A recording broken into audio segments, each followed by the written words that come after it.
الحمدللہ والصلاۃ والسلام علی رسول اللہ اما بعد۔ انشاءاللہ آپ سب کو یاد ہوگا کہ پچھلے ہفتے یہ بات ہوئی تھی کہ ایمان گھٹتا اور بڑھتا ہے۔ کیسے بڑھتا ہے؟ اطاعت اور فرما برداری کے ذریعے سے بڑھتا ہے، اور گناہ اور معصیت اور نافرمانی کی وجہ سے گھٹتا ہے۔ تو آج ہم کچھ چیزوں کا ذکر کرتے ہیں جن سے ایمان زیادہ ہوتا ہے، کچھ نیکیاں، کچھ بھلائیاں۔ یہ کس لیے سیکھیں گے؟ تاکہ ہم لوگ بھی اپنا ایمان بڑھانے کی کوشش کریں، ہم بھی اپنا ایمان بڑھائیں، ایمان زیادہ کریں۔ وہ ایک صحابی رضی اللہ عنہ، بقیہ صحابہ کرام کہتے تھے تعالوا نؤمن ساعہ، آؤ تھوڑی دیر اپنا ایمان زیادہ کرتے ہیں، آؤ تھوڑا سا ایمان کو پیدا کرتے ہیں، اپنے اندر ایمان لاتے ہیں، یعنی ایمان زیادہ کرتے ہیں۔ مقصد تھا ایمان زیادہ کرتے ہیں۔ تو یہ چیزیں ہمیں اس لیے جاننا چاہیے تاکہ ہم اپنے ایمان کو زیادہ کر سکیں۔ ان میں سے پہلی چیز ہے فرائض کی ادائیگی۔ فرائض کی ادائیگی، فرائض کیسے فرائض ہیں انسان پر کچھ جسمانی فرائض ہیں، انسان پر کچھ مالی فرائض ہیں، اور کچھ فرائض جو ہیں جسمانی اور مالی دونوں سے مرکب ہیں۔ سمجھ میں آ رہا ہے کہ نہیں سمجھ میں آ رہا ہے؟ بھائی ایمان کیسے لاتے ہیں؟ زبان سے اشہد ان لا الہ الا اللہ واشہد ان محمد رسول اللہ، اور دل سے اس کا یقین کرتے ہیں، اور اس کے بعد یہ کلمہ پڑھتے ہی کون سا فرض ہم پر عائد ہوتا ہے؟ صلاۃ پنج وقتہ 5 وقت کی صلاۃ فرض ہوتی ہے۔ تو یہ فرائض اور واجبات میں سے ہے۔ اس کا آدمی جس قدر اہتمام کرتا ہے اسی قدر اس کا ایمان بڑھتا ہے، ورنہ گھٹتا ہے۔ پھر اسی جنس کے نوافل بھی ہیں۔ فرائض کے بعد پھر آدمی جب نوافل کا اہتمام کرتا ہے تو پھر اس کا ایمان اور بڑھتا ہے۔ وہ حدیث یاد ہے نا، نبی صلی اللہ علیہ وسلم کی، جو حدیث ولی کے نام سے مشہور ہے، صحیح بخاری میں۔ کیا ہے اس حدیث میں؟ اللہ کے نبی صلی اللہ علیہ وسلم فرمایا من عادى لي وليا فقد آذنته بالحرب، جو میرے کسی ولی سے دشمنی رکھے میں ان سے جنگ کا اعلان کرتا ہوں۔ ولی سے دشمنی رکھے میں اس سے جنگ کا اعلان کرتا ہوں۔ پھر اسی حدیث میں بتایا کہ میرا ولی کون ہے، تو اللہ کے نبی صلی اللہ علیہ وسلم فرمایا یہ حدیث قدسی ہے، یعنی اللہ کے نبی نے فرمایا کہ اللہ نے فرمایا ما تقرب الی عبدی بشیء احب الی مما افترضته علیہ، کوئی بندہ مجھ سے قریب ہونا چاہے تو جتنا میرے فرائض کو ادا کر کے قریب ہوگا اس سے زیادہ کسی اور چیز سے قریب نہیں ہوگا۔ تو سب سے پہلے کیا چیز ہے؟ فرائض ہے۔ فرائض کے بعد میں پھر نوافل ہیں۔ اسی حدیث میں ہے وَلَا يَزَالُ عَبْدِي يَتَقَرَّبُ إِلَيَّ بِالنَّوَافِلِ حَتَّى أُحِبَّهُ، اور برابر میرا بندہ نوافل کے ذریعے سے مجھ سے قریب ہوتا رہتا ہے، یہاں تک کہ میں اسے اپنا محبوب بنا لیتا ہوں، میں اس سے محبت کرنے لگ جاتا ہوں۔ اور جب اللہ تعالیٰ محبت کرنے لگ جاتا ہے تو کیا ہوتا ہے؟ اس حدیث میں اس کا بھی بیان ہے۔ فرمایا کہ جب میں اس سے محبت کرنے لگ جاتا ہوں تو میں اس کی آنکھ بن جاتا ہوں جس سے وہ دیکھتا ہے، میں اس کا کان بن جاتا ہوں جس سے وہ سنتا ہے، میں اس کا ہاتھ بن جاتا ہوں جس سے وہ پکڑتا ہے، میں اس کا پیر بن جاتا ہوں جس سے وہ چلتا ہے، اگر وہ مانگتا ہے تو میں اسے دیتا ہوں، اگر وہ میری پناہ چاہتا ہے تو میں اسے اپنی پناہ میں لے لیتا ہوں۔ تو علامہ اقبال کا شعر کہتے ہیں کیا ہے؟ ہاتھ ہے بندے مومن کا ہاتھ ہے اللہ کا بندے مومن کا ہاتھ ہے اللہ کا بندے مومن کا ہاتھ۔ تو اس کا مطلب یہ نہیں کہ اللہ تعالیٰ ہمارے اندر آ گیا، نعوذ باللہ، نہیں، بندہ ہی رہتا ہے، اللہ ہی رہتا ہے۔ مطلب آپ کے ہاتھوں کو، آپ کے کانوں کو، آپ کی آنکھوں کو اللہ تعالیٰ توفیق سے نوازتا ہے کہ یہ سارے اعضاء اللہ کی مرضی کے مطابق چلتے ہیں۔ تو جن چیزوں سے ایمان بڑھتا ہے اس میں سے ایک چیز کیا ہے؟ فرائض کا اہتمام، فرائض پر عمل کرنا، اور پھر ہر فرائض کے جنس سے نوافل بھی ہیں تو ان نوافل کا اہتمام کرنا۔ اس کے بعد میں دوسری چیز ہے قرآن پاک کی تلاوت۔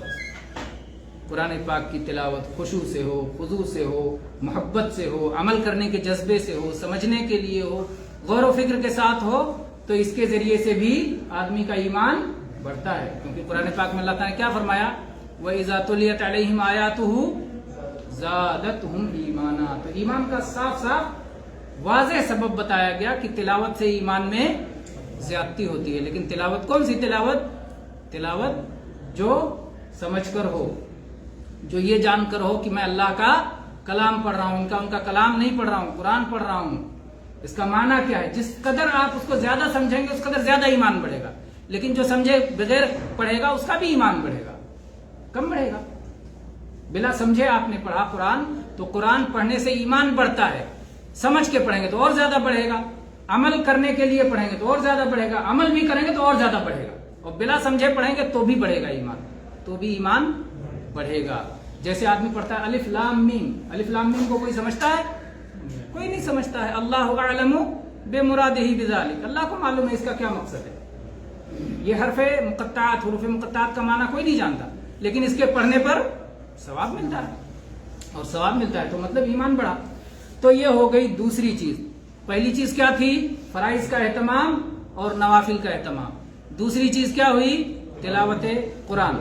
تیسری چیز ہے نبی صلی اللہ علیہ وسلم کی سنتوں اور حدیثوں کو پڑھنا اور انہیں سمجھنا اور ان سے مسائل نکالنا اور ان مسائل کے مطابق عمل کرنا, زندگی گزارنا, اس کو اپنی زندگی میں برتنا. اس سے بھی ایمان بڑھتا ہے.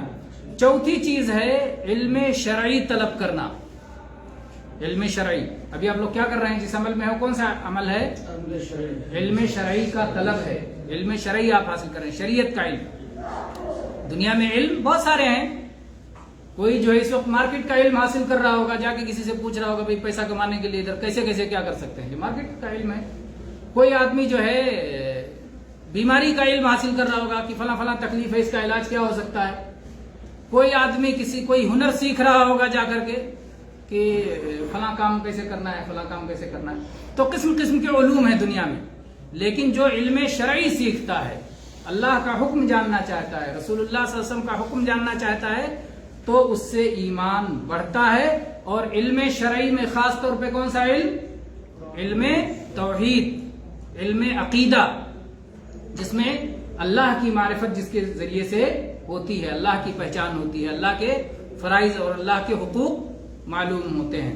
تو علم عقیدہ جب آدمی سیکھتا ہے, اللہ کے ناموں کو جانتا ہے, اللہ کی صفات کو سیکھتا ہے, تو اس سے اس کا ایمان بڑھتا ہے. اسی لیے آپ جب قرآن پاک پڑھیں گے تو اللہ بار بار اللہ کے نام آتے ہیں, بار بار اللہ کے اوصاف آتے ہیں, اللہ کی عظمت کا بیان ہوتا ہے, اور آدمی جتنا اس پر غور و فکر کرتا ہے اس کا ایمان بڑھتا ہے. اسی طرح سے آدمی جتنا زیادہ اللہ کو یاد کرے, اللہ کا ذکر کرے. اس سے پہلے ایک دن بیان آیا تھا ذکر کیسے کیسے ہوتا ہے, کس کو یاد رہ گیا؟ پرانی چیزیں. اللہ کو کیسے ہم یاد کرتے ہیں؟ اللہ کا ذکر کیسے ہوتا ہے؟ ماشاءاللہ زبان سے ایک چیز, دوسری چیز دل سے, تیسری چیز عمل سے, اعضاء سے. جیسے آپ نے کہا سبحان اللہ, یہ آپ نے زبان سے کہا, یہ اللہ کو یاد کیا, آپ نے اللہ کا نام لیا, یا اللہ, یا سبحان اللہ, یا الحمدللہ, یا اللہ اکبر, یہ ذکر لسانی ہے, آپ نے زبان سے کہا. دل سے آپ نے آپ کو اللہ کو آپ نے یاد کیا, اللہ نے مجھے پیدا کیا, اللہ نے مجھے نعمتیں دی, اللہ نے مجھے صحت دی, اللہ نے مجھے عافیت دی, اللہ نے فلاں فلاں چیزیں دی. دل میں آپ یاد کر رہے ہیں, زبان سے کہے بغیر. تو اس طرح سے دل سے آپ نے اللہ کو یاد کیا, تو وہ ذکر قلبی ہو گیا. وہ نہیں کرتے ہیں بہت سارے جو سمجھاتے ہیں کہ ایسے سانس کھینچو کہ دل پہ چوٹ مارو اور ادھر سے نکلے, وہ سب خرافات ہے. دل سے یعنی دل میں آپ نے یاد کیا, ذکر کیا, اور اللہ نے آپ کو عطا فرمایا. اس کو یاد کرنے سے کیا ہوتا ہے؟ ایمان. اور اللہ کے حکم پہ عمل کرنا, یہ بھی اللہ کو یاد کرنا ہے. آپ نے یہ اٹھایا اور کہا بسم اللہ, اور پی لیا, تو بسم اللہ کہہ کے زبان سے یاد کیا, اور اللہ کا نام لیتے ہوئے یہ بھی آپ نے یاد کیا کہ اللہ نے اسے پینا میرے لیے حلال کیا, اس لیے میں پی رہا ہوں. تو اللہ کا حکم یاد کیا آپ نے. اور اگر حرام ہوتا تو آپ اسے چھوڑ دیتے, نہ اللہ نے حرام کیا ہے, میں اسے نہیں پی سکتا. تو حرام کو حرام سمجھ کے چھوڑ دینا یہ اللہ کی یاد ہے, اور حلال کو حلال جان کے استعمال کر لینا یہ اللہ کی یاد ہے. اذان کی آواز آئے, حی علی الصلاۃ, آؤ صلاح کے لیے, آپ فوراً اٹھ پڑے, لا حول ولا قوت الا باللہ کہہ کے جواب دیا اور چلے گئے وضو کرنے. یہ آپ نے اللہ کو یاد کیا کہ اللہ نے مجھے مؤذن کے ذریعے سے پکارا ہے اور مجھے اللہ کی مسجد میں اللہ کے گھر میں جانا ہے، تو یہ بھی اللہ کا ذکر ہے۔ تو اللہ کے حکم پہ عمل کرنا بھی ذکر ہے۔ تو اللہ کو جتنا ذکر کریں گے، اللہ کو جتنا یاد کریں گے، اس طرح سے ایمان بڑھے گا۔ اسی طرح سے اللہ کی نعمتوں کو اور اللہ کی آیتوں کو جتنا اس پر غور و فکر کریں گے، اس پہ ایمان بڑھے گا۔ قسم قسم کی نعمتیں ہیں اللہ کی، ہے نا؟ ان نعمتوں کو بندہ جتنا یاد کرتا ہے، جتنا غور کرتا ہے، اس کا ایمان بڑھتا ہے۔ اور اللہ کی آیتیں میں 2 طرح کی آیت ہوتی ہے نا، یاد ہے؟ کس کو پتا ہے؟ آیت 2 طرح کی ہوتی ہے، ایک آیت قرآنی ہے، دوسری آیت نشانی۔ آیت کے معنی ہوتے ہیں نشانی۔ تو ایک ہوتی ہے جو نشانی ہے، ان کو تو بولتے ہیں آیات کونیہ، اس کائنات میں جو اللہ کی نشانیاں ہیں وہ آیات کونیہ ہیں، اور جو قرآن پاک میں ان کو کہتے ہیں آیات قرآنیہ۔ تو آپ آیات قرآنیہ پڑھیں، اس میں غور کریں، یا آیات کونیہ میں غور کریں۔ اللہ نے کیا موسم بنایا مختلف، کبھی گرمی، کبھی سردی، کبھی بارش، یہ سب میں ہمارے لیے لطف و لذت کا سامان ہے۔ کیسے بدلی اٹھتی ہے، کیسے گھٹا لہراتی ہے، اور کیسے ہوائیں چلتی ہیں، کبھی ٹھنڈی ٹھنڈی ہواؤں کے کیسے مزے لیتے ہیں، کیسے جب درخت جو ہے ہلتے ہیں، کیسے درخت کی شاخیں کیسے لچکتی ہیں، اور کیسے پھول کھلتے ہیں، وہ سب اللہ کی نعمتیں ہیں، ہمارے لیے ہیں۔ ہماری آنکھوں کو مزہ ملتا ہے، ہمارے دل کو مزہ ملتا ہے نا، اللہ نے ہمارے لیے پیدا کیا۔ تو جب ان چیزوں پہ ہم غور کرتے ہیں کہ یہ سب اللہ کا دیا ہوا، اللہ کا پیدا کیا ہوا، تو کیا ہوتا ہے؟ اس سے ایمان بڑھتا ہے۔ جب چاندنی رات میں، اندھیری رات میں اٹھتے ہیں اور چاندنی دیکھتے ہیں، چاندنی کی ہلکی ہلکی ٹھنڈی روشنی، اور اس چاندنی میں اگر کہیں آپ صحرا میں نکل جائیں اور چاندنی میں بیٹھیں، وہ جو لطف ہوتا ہے اس پہ آپ غور کریں کہ اللہ کا انعام ہے، اور اللہ نے یہ لطف لینے کے لیے مجھے صحت دی ہے، عافیت دی ہے، وقت دیا ہے، فرصت دی ہے۔ ان سب نعمتوں پہ غور کرتے ہیں کہ اللہ تعالیٰ کی طرف سے، تو کیا ہوتا ہے؟ اس سے ایمان بڑھتا ہے۔ تو ہم جب آیات کونیہ میں غور کرتے ہیں یا آیات قرآنیہ میں غور کرتے ہیں، تو اس سے ہمارا ایمان بڑھتا ہے۔ اسی طرح سے جیسے نبی صلی اللہ علیہ وسلم کی سنت اور سیرت کے مطالعے سے علم بڑھتا ہے، ایسے ہی اولیاء و صالحین، محدثین، ائمہ دین، ان کی زندگیوں اور سیرت کے بارے میں پڑھتے ہیں، تب بھی ایمان بڑھتا ہے کہ اللہ کے انعام یافتہ بندے کیسے انہوں نے اپنی زندگیاں گزاری، کیسے یہ رہے، کیسے اللہ کے حکموں پہ چلتے رہے، اور اللہ نے کیسے آج جیسے کیسے امام بخاری کا نام لیتے ہیں تو کیسے رشک کے ساتھ لیتے ہیں کہ اللہ نے کتنی عزت دی ہے، کہ جب کوئی کہہ دے کہ یہ حدیث امام بخاری نے اپنی کتاب میں لکھا ہے تو بس پوچھنے کی ضرورت نہیں ہے کہ بالکل صحیح حدیث ہے۔ اس کے پیچھے انہوں نے کتنی محنت کی، اور اللہ تعالیٰ نے ان کی کتاب کو کیسے بقا عطا فرمائی، اور کس طرح سے اللہ کی رحمتوں سے وہ اس وقت فیضیاب ہو رہے ہوں گے انشاءاللہ۔ تو اس طرح سے جب سلف صالحین کے حالات پڑھتے ہیں، ائمہ دین کے حالات پڑھتے ہیں، تو اس سے بھی کیا ہوتا ہے؟ ایمان بڑھتا ہے۔ بہت سارے لوگ جو ان سب چیزوں کو نہیں جانتے ہیں، سلف صالحین کے حالات کو، تو کہتے ہیں کہ دنیا بڑا مشکل ہے، اس میں دین پہ عمل ہو ہی نہیں سکتا۔ تو ان کو آپ بتائیں کہ یہ نمونہ ہے، یہ عمل کر کے دکھا گئے ہیں، یہ فلاں عالم ہے، یہ فلاں امام ہے، یہ فلاں بزرگ ہیں، یہ فلاں عبادت گزار ہے، یہ فلاں زاہد ہیں، یہ فلاں متقی ہیں، سلف میں سے یہ ایسے تھے، وہ عمل کر کے دکھا گئے ہیں، یہ نمونے ہمارے پاس موجود ہیں۔ تو جب ان کے حالات اور سیرت کو پڑھتے ہیں تو اس سے کیا ہوتا ہے؟ ایمان بڑھتا ہے، اور آدمی کے اندر جذبہ پیدا ہوتا ہے، انہی کے جیسے خود بھی وہ بننا چاہتا ہے۔ اسی طرح سے دین اسلام کی خوبیوں کو جس قدر ہم پڑھتے ہیں، محاسن اور خوبیاں، تو اس سے ہمارا ایمان بڑھتا ہے۔ ایک آدھ چیز کوئی ذکر کر سکتا ہے دین اسلام کی خوبی؟